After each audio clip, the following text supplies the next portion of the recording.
நண்பனின் திருமணத்தில் ஆடிக்கொண்டிருந்தவருக்கு இப்படியா நடக்கணும்?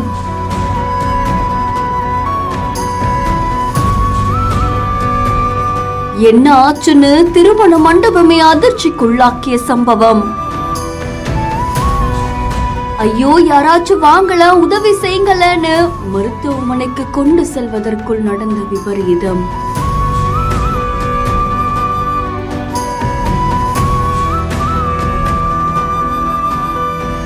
புதுவண்ணாரப்பேட்டை அசோக் நகர் 4வது தெருவை சேர்ந்தவங்க தான் தமிழரசன். இவர் மின்வாரியத்துல ஒப்பந்ததாரரா பணியாற்றிட்டு வராங்களாமா. இவருடைய மகன் தான் சுபாஷ் சந்திரபோஸ்.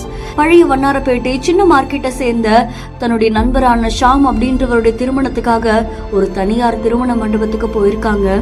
வரவேற்பு நிகழ்ச்சியில சுபாஷ் சந்திரபோஸ் உட்பட அத்தனை பேருமே அங்க இருக்கக்கூடிய இசை கச்சேரியில நடனம் ஆடிட்டு இருந்திருக்காங்க. அப்ப திடீர்னு சுபாஷ் மயங்கி விழுந்திருக்காங்க. இந்த சம்பவம் பலரையும் அதிர்ச்சிக்குள்ளாக்கி இருக்கு. எல்லாரும் ஓடி வந்து அவரை மீட்டு உடனடியா தனியார் மருத்துவமனைக்கு அழைச்சிட்டு போயிருக்காங்க.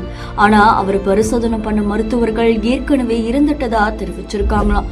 இந்த சம்பவம் தொடர்பா புதுவண்ணாரப்பேட்டை போலீசார் வழக்கு பதிவு செஞ்சு உடலை கைப்பற்றி பிரேத பரிசோதனைக்காக அனுப்பி வச்சிருக்காங்க அப்படின்னு தெரிவிக்கப்பட்டிருக்கு. இதை தொடர்ந்து போலீசாருடைய விசாரணையில சுபாஷுடைய திடீர் மரணத்துக்கு காரணம் மாரடைப்பு அப்படின்னு தெரிவிக்கப்பட்டிருக்கு.